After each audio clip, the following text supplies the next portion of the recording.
And we are live. Hello and welcome to Fermenting Opinions. I'm your host, David Popoidin, and this is Fermenting Opinions, the podcast in search of a more palatable political ferment. Today is July 30, 2022. I am joined today by, I would say, an old friend at this point, Mr. Kyle Robinson. He and I we've been doing the Fermenting Opinions podcast and live shows and things like that together for a long time. So I'm first of all, I'm just happy to have you on, Kyle. How are you doing? I'm great, man. Thanks for having me on. Absolutely. But yeah, he's been a panelist with us for a long time on the show. He's sometimes known as HRK, also known as Hotel Room Kyle, because he would frequently join our Google Hangout, Zoom calls, and now the StreamYard thing from a hotel room in New York, and that's how we got to know him, because he was always in these cool different hotel rooms. There's absolutely no story behind that. Well, we're gonna find out. But today, he's joining us because Mr. Kyle's gone off on his own direction and he started his own podcast. And I'm very excited and proud to be affiliated at all with you and give you an opportunity to talk about it here today. So the name of your podcast is the Amplified Silence Podcast. Is that correct? Right. Okay. That's a cool title. Catchy. What's it about? The title just fit.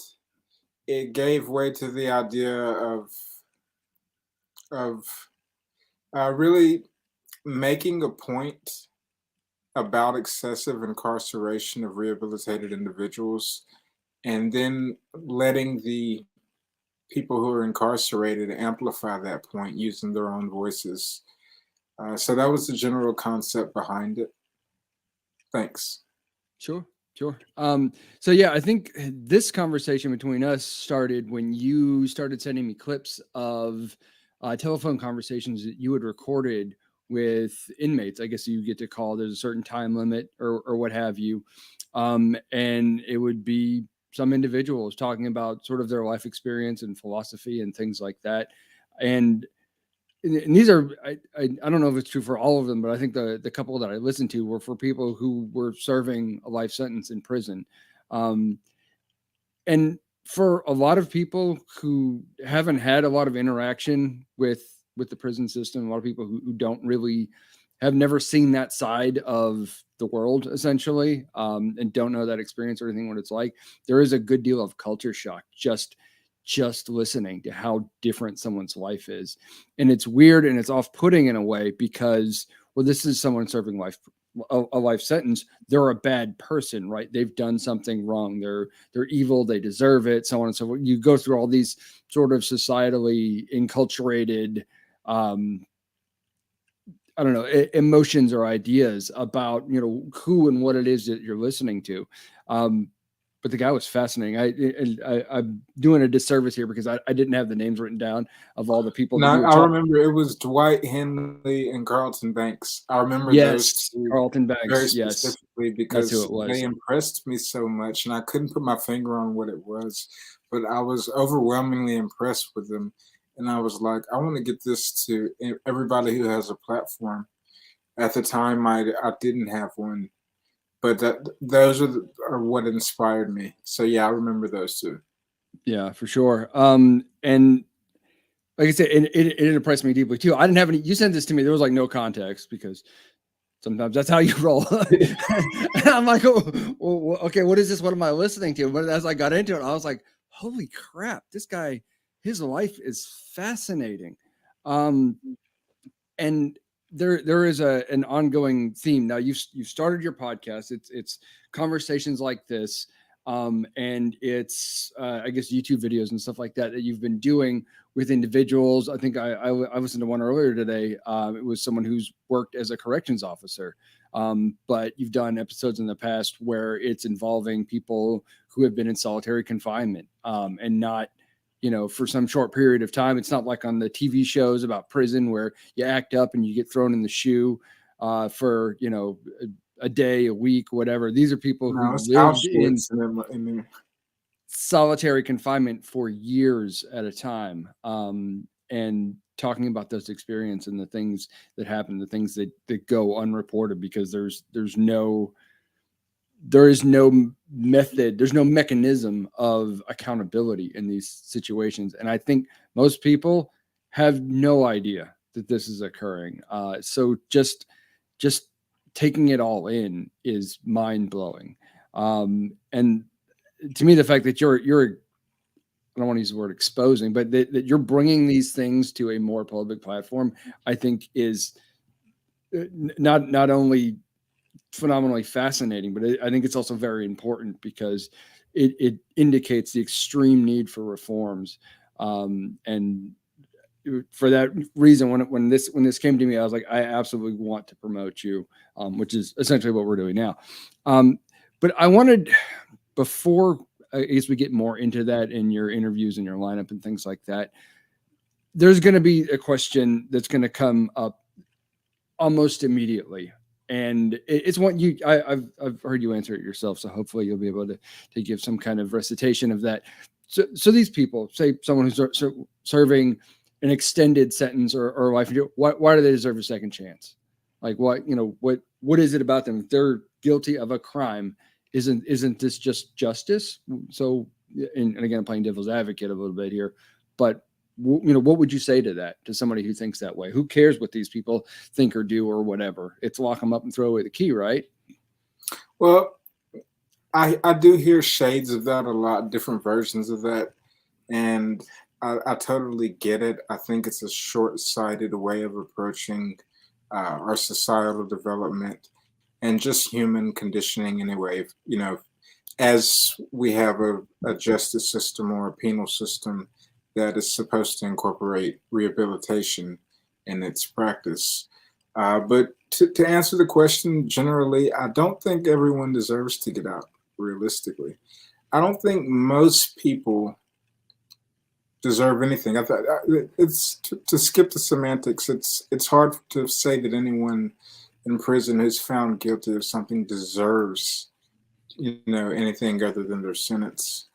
However, when someone has demonstrated rehabilitation over decades in prison, then it's no longer cost effective at a certain point, or beneficial to society, or helpful to them, or improving anyone's safety to keep that person locked up, through the elderly years of their life, to just be a burden on the very less than stellar medical system, healthcare infrastructure that they have in prison. Yeah, I can imagine so. This does get philosophical for me rather quickly when you talk about somebody, and from multiple aspects, actually. One, first of all, say this person is guilty. There's no question of that. This isn't one of these Innocence Project type things where it's like someone who's been wrongly. We're talking about people, by and large, who did the crime and are serving out the duly assigned sentence, right? This is all cut and dry, this aspect of it anyway. But what does one do with their life? I listened to, I think it was an episode, a different podcast you were on. This person was talking about that their only job in life was to die in prison. That's it. That is their as close to an objective purpose as that they could possibly have in their life. Is your one job now is to die in prison. You're going to spend the rest of your life here for the thing you did, of which this person freely admitted that they are guilty of the crime they were accused of. But what do you do with your life at that point? You've got, this person was convicted. I think they were not even 19 years old. And you've got your entire life in prison. What do you do with yourself? Why not just give up? Great question. Great question. One of the things that I try to help with, that attracts me, the situations that attract me the most, are people who are in that situation, who have found ways to use their time and their other resources to change the culture in prison around them. It's a very hostile environment that it discourages the elements that are necessary for human growth, safety, comfort, ability to express love, to be gentle. It's a very dog-eat-dog world in there. So occasionally you do find prisoners who surmount the obstacles at great levels. They have these amazing features, whether it's feats or accomplishments, I should say, be it academically or artistically. They find ways to overcome. They develop programs that affect other prisoners, or they tutor other prisoners, and they get up and they make their time count. And it's something that's not easy to do in there. So for those who do find the strength to hang on, I try to give a hand to those people in different Mhm. ways. So it'll be promoting their art or their missions or their fundraisers. Um, but yeah, these calls that you hear come from conversations with prisoners who I have developed these personal relationships with, because as you said, I talk to everybody, on the podcast. I talk to people who've worked in the Mhm. environment, people who lobby for legislation in that arena, people who are in prison, people who were currently in prison and who are doing this type of work. One of the things about it is about being in there is when you get out, it's very difficult not to do this type of work. So you'll see most of the people who I have around me on the podcast who are in the free world are people who have currently been incarcerated. So they bring multiple dimensions of perspective to the situation. For sure. Yeah, no, and that's a good answer. I mean, you're still alive, right? You have to do something with yourself. And like you said, you might as well make your time count. And I And a guess lot and of that, people go don't ahead. make their time count. A lot of people kill themselves. It doesn't get reported often, but a lot of people take their own lives. Sure. I mean, and you can understand why, even if you don't maybe agree with that or have that same outlook on life. You can certainly understand why it happens. Oh, It's such a absolutely. large. I think to go back to the solitary confinement thing, that interview that you had done with the Natasha the White. Natasha White. There you go. With Natasha White talking about that there's some odd 300,000 people in solitary confinement today, and what is it? Every day somebody attempts suicide, and every other day somebody is successful at it. Um, Now, again, this is the philosophical, maybe the moral question of it is we're dealing with a society that views anyone who's in solitary confinement as a bad person and deserving of their circumstances. That makes it very easy to not care whether or not these people are hurting themselves or killing themselves. And I think the important point to elucidate is that's not the purpose of incarceration. Is not to get inmates to kill themselves, right? Because we would just carry out a death sentence if that was the real intent, and we would be a lot more efficient about it. And I'm not advocating that.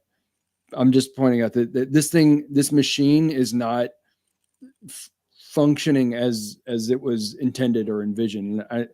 During the George Floyd protests from, I guess, a couple of years ago now, one of the, I guess, ideas or points that was brought up is if we were to start anew to develop a criminal justice system, would we really want it to look anything at all like the system we have in place?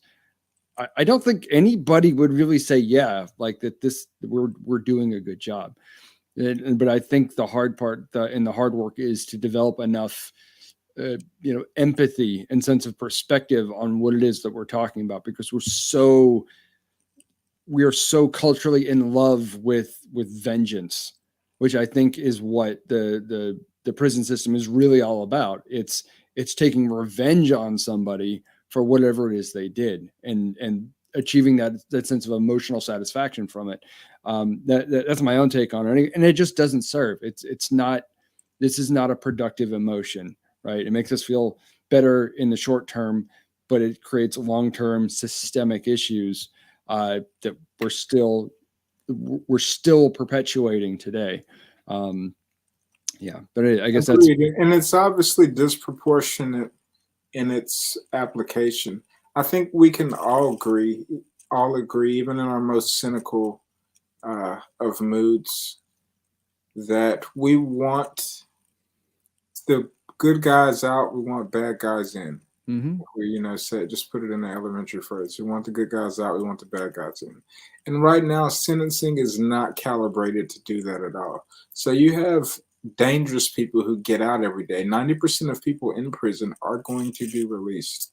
So our sentences are not calibrated uh, to address safety.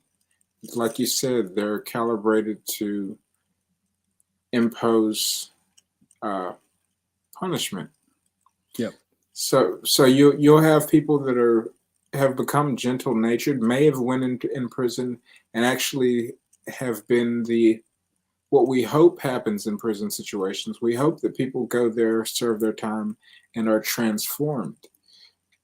Occasionally that happens because again, the environment is not conducive to that. But when it does happen, we need to create a valve to allow those people to be released. At 50, 60, they shouldn't still be in there for things that happened in their teenage years. I don't care what those things were. So That's where, and I'm not going to engage in pushback here because I agree with you, but that's exactly where I would anticipate you're going to encounter the most pushback. That even someone who did this, they should never get out ever. You should, lock them up, throw away the key if we're not executing them. And that's some of the attitude that you'll get. But at the same time, and that's why I think it's so important that you engage with those people the way that you are, and the work you're doing in that sense. Because once you meet somebody, you humanize this idea of a bad person, a criminal, a murderer, a rapist, whatever awful thing it was, and you see them decades later, and you get to know them as a human being. And you do it is a struggle. You have to hold in tension the acts that somebody committed and the human being that they are. We are very poor at reconciling those things, just as a society or as a species. I don't know, but we have a really hard time with that. well, yeah, I think it would require us to be honest about our history of child abuse, the unspoken history of child abuse and generational trauma that happens here in America. You've got messed up people raising messed up kids. They don't know any better. It's just we're reproducing. We haven't healed yet as a society. And without getting too off the rails, I'm happy to follow this down any rabbit hole that it goes. For multiple reasons, we impose a lot on children and we don't address it. And what you have is a wave of people across the country who have these similar housing or rearing circumstances where there's a parent out of the home and they leave home early in their teens. They join a gang quite often. They end up committing a violent crime, and they're no longer who they were that day. But they've come in, they've made this transformation, and it's been years, say 30 years later. I mean, when is enough enough? I mean, what can 60 years do to someone? What can telling someone no after 30 years leave them to accomplish? What other ribbons or badges or hoops do they need to jump through other than, and meanwhile, we're letting people free who are committing violent acts. And like, it's just not proportionate, the sentencing. It doesn't keep us safer. And you've actually got people in there who I would argue would increase the safety of their communities if they were released, as they do already in prison. And those are the people I try to support and elevate and promote. Yeah, absolutely. No, I agree with all of that, obviously. But yeah, I guess that's, my other thought about it is, if the purpose of, going to jail or going to prison, is to rehabilitate yourself, and we'll say not even, we're not even talking about lifers or folks that don't have much chance of getting out, before their life is over, depending on when they're convicted. That if we're supposed to be rehabilitating people, we do, it seems like, almost no work in that regard. And of course there's programs and things like that, but it seems not very well designed or geared towards actually doing that. And you do see that it is in other countries. And I want to say it was the Netherlands. They and a lot of it is reflected in the way that the inmates are treated and what their daily routines look like, and the kinds of education that they're getting, is that so that they can re-enter society as people who have actually paid their debt and are regarded as such. And even here, I mean, this is why you get the recidivism rate, is that you've committed a crime, you go to jail for it or prison. Now this is who you are for the rest of your life, whatever that thing is. We're not even talking about murder or anything, amongst the more atrocious things. You're a person who's been to prison. You have a felony on your record. You're a felon. You're a criminal. You're a bad guy the rest of your life. The odds of you ending up back in there, because this is now your master status in society, becomes extremely high. And of course, I'm not telling you anything you don't already know. This is me just soapboxing. But if we don't change that attitude, things are never going to improve. And I think you exposing these voices, basically, or exposing people to these voices, is, I think, one of the best ways to do it, to show that people can be rehabilitated. This person is not a monster. They're somebody who has become a better person, a safer person for their environment and for society as a whole. And if we can just get over feeling good about continuing to punish somebody for something they did, we realize it's just very primitive and unproductive. But that is probably a pretty good way of describing the entirety of the prison system, or the prison industrial complex. Anyway, well, I'm done soapboxing about that. I want to hear more about what you're doing, interviews that you may have coming up, or events or things like that you've got planned for your podcast. Sure. So please let us know. Sure. And definitely thanks for having me on your podcast. I appreciate it. Sure. So, in short, before I move on, I just want to add in what I probably left out of my last answer, or the one before it. Mm-hmm. For people to get over that mental hump, I think something that people have to come to understand about our prison system as it currently stands is that it is not just not rehabilitative, it is a torture system. It is an absolute torture system. And not only are we not rehabilitating people, we're signing off on their torture. And as you follow Amplified Silence, you'll hear more and more people speak to that. Very many of them have been in solitary confinement.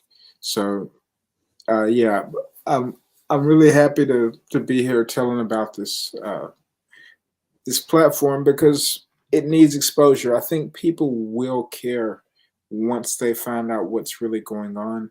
I think when people see the horrific nature of it, they at least understand, okay, something here has to change. Maybe we fix sentencing some other way, but at least housing needs to change.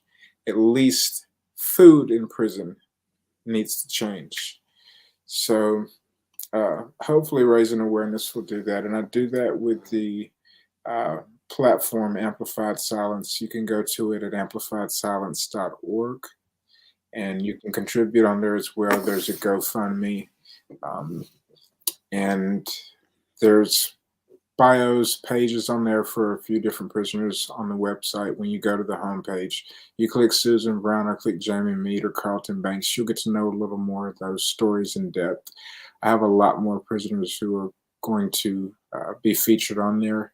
I'm just trying to work out some small details. I'm new to this podcasting thing, so I'm definitely going to need you to get me the tips and help get me up to speed. I've heard StreamYard is something that I need to be on, but I'm not on there yet. But everything that I am on, you can link to or find the links for on amplifiedsilence.org. Fantastic. And send me those in Messenger after this, and I'll attach them to the show notes. And so that way, people who are checking this out, I'll do an edit for the YouTube. But also when this comes out as a podcast, it'll be on there as well. So please check that out and subscribe and donate to them, not me. to them. But yeah, and no, I think it's awesome because it's awesome that you've started your own podcast, even though it can be a little bit intimidating. I'm definitely happy to help out in any way I can. We can talk offline about StreamYard and stuff like that, the different services.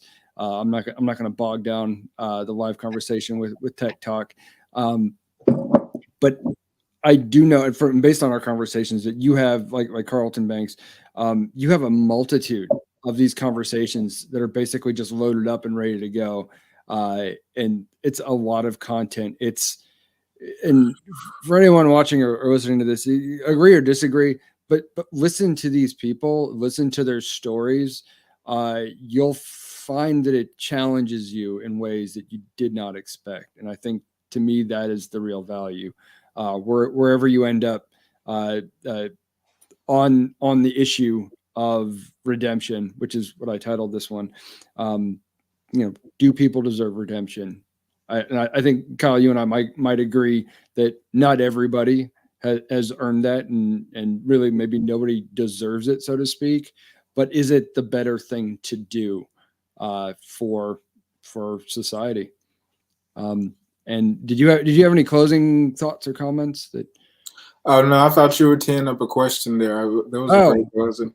I was just thinking of my own self as an example when you were given those words, because I'm someone who got a second chance, and it's quite clear to me that when people do have a second chance and an opportunity, and they're surrounded with love and stimulated in a way that can help them grow, and they do get healing for whatever sent them to prison, probably sent them to prison in the first place, then the world is a better place. The world is far better with me out here than it is with me in there.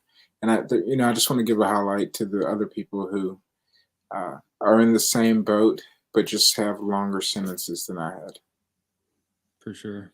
You oh gosh, do I want to get into it? I do want to get into it. A little bit more about your own story. I was getting ready to wrap, but now I'm too interested. I have to ask at this point. I have to ask. So we're gonna continue a little bit. Sure. On one of the episodes that you did, you talked about your being in solitary and having to do some time in that environment, and you had said something that struck me. So was it about feeling safe? Basically the first time in your life that you really felt safe too, even though that is a very mentally unsafe place to be, really, on in a more objective analysis. But that's the first time that you felt safe, and just coming to terms with the fact that not only just a person, but someone I consider a friend, has had that kind of a life where living in a space. I think the lady said the size of a parking space for an extended period of time was the first time you felt safe in your life. Did you have anything that you wanted to add or expound onto that point? To add any context to it, it was a very unsafe home that I grew up in. It could be quite unstable, and based on the instability, I'm wired in a certain way that I'm just wired that way, so that well, I'm actually losing the tracking of the question, to be honest with you. It's good, but basically just trying to wrap my head around the idea that you're being in solitary confinement. Oh, yes. Was the first time that you felt safe, and what kind of world does somebody come from? I mean, you talked about not a good home life growing up, but like there's definitely gradations to that, right? I mean, so it was probably of the more extreme grades. So I'm one of those people that became wired in a way where I constantly fear being attacked. I fear being breached, someone busting in the door, coming to hit me over the head with something, or terrorize me. So I'm wired to be hyper defensive in that way. And once I got in solitary confinement, which was different than general population, where it's less possible to really watch your back the way that I felt I needed to watch my back. Inside of this solitary confinement cell, there's just walls and no other people. No one's getting in here on accident, or no one's getting here in, who's going to surprise me. I'm going to see it coming. For sure. I'm not terrified of being breached. I'm terrified more of being surprised. So again, it's one of those ways that I was wired because of the style of discipline in the home that I grew up in. I understand. So yeah, in prison, when I would be in a situation like an open bay living situation in which there's a lot of bunk beds spread across like a gymnasium, I would always contemplate, do I want to go back? Do I need to do something to get sent back to solitary confinement where I can feel safe and enclosed again? The isolation did not seem to do to me what it seems to do to others. At least I can't tell that it did. I think I could have been one of those people that stayed in isolation the duration of my sentence, and probably would not have, lost my mind, began losing my mind until after a decade or so. But it definitely affects everybody in some way. But I think that the way that I'm wired was one that loved knowing that if anything encroaches in here to attack me, it can only come from one direction. So there was a fear of being surrounded or attacked. It's almost like a favorable trade-off, because like you said, there are consequences for living in isolation, like 23 and a half hours a day or whatever the rules of that, that facility happen to be, versus having some sense of physical safety because you're isolated.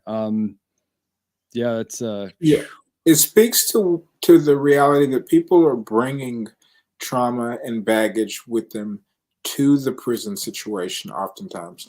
The levels of abuse that you see in people's background, including men's, is so overwhelming that you get an environment full of people who are hurting, who are reenacting their trauma on reimposing their trauma or imposing trauma on other people in response to their own, because they've never had the resources or access to even learn what's going on with them.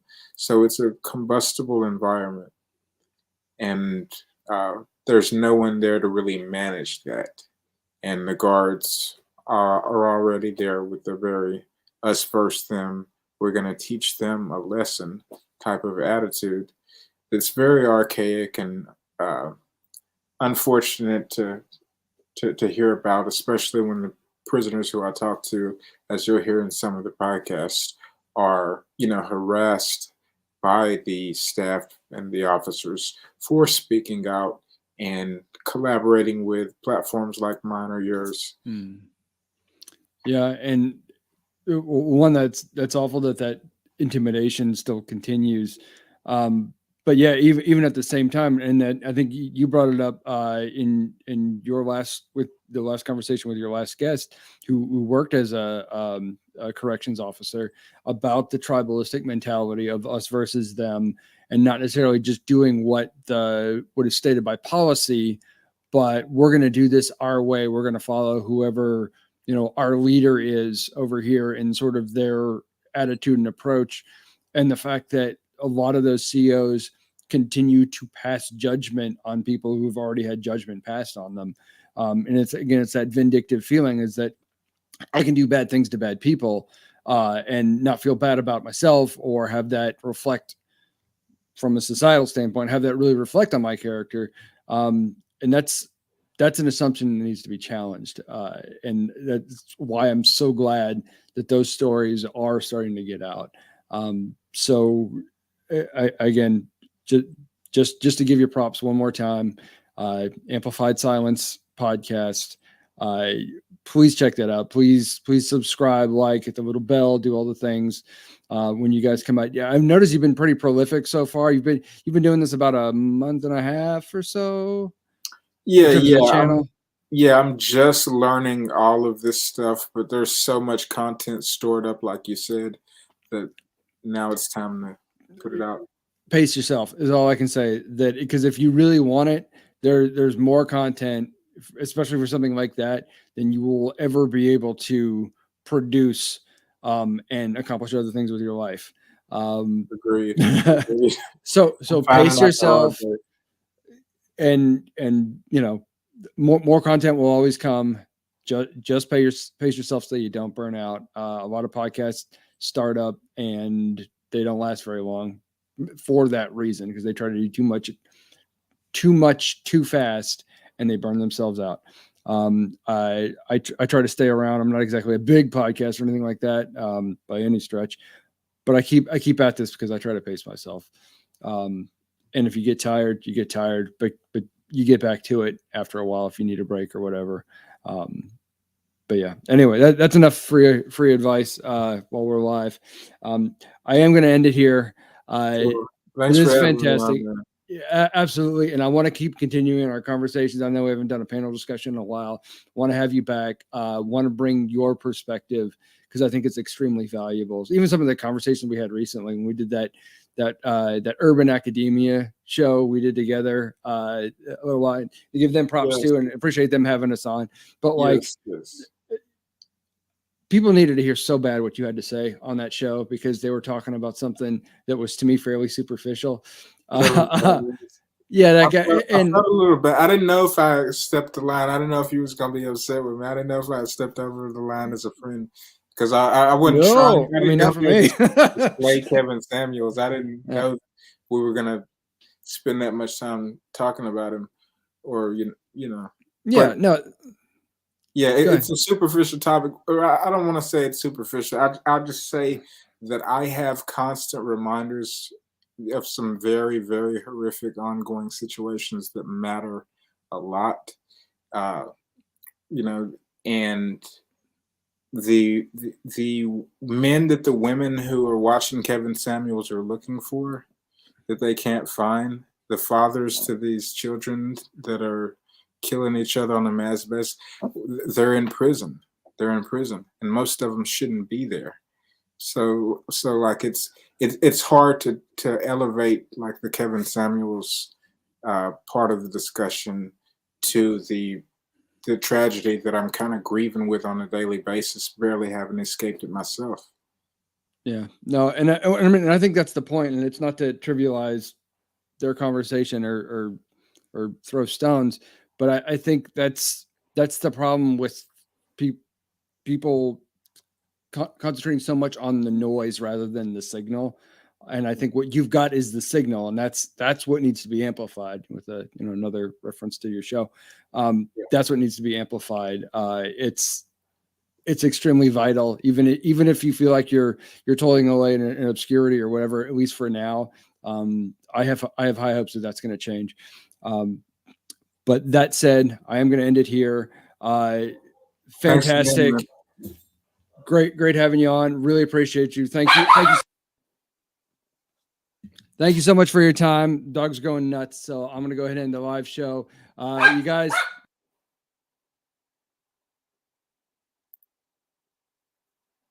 It's like a Chappelle moment. Bill Burr, shoot that fucking. That's exactly what's happening. Ruined my podcast. Almost made it up, dog. All right. Anyway, I'm David. This is Fermenting Opinions. We'll see. All right, see you, bro. Thank you for having me. Catch you later.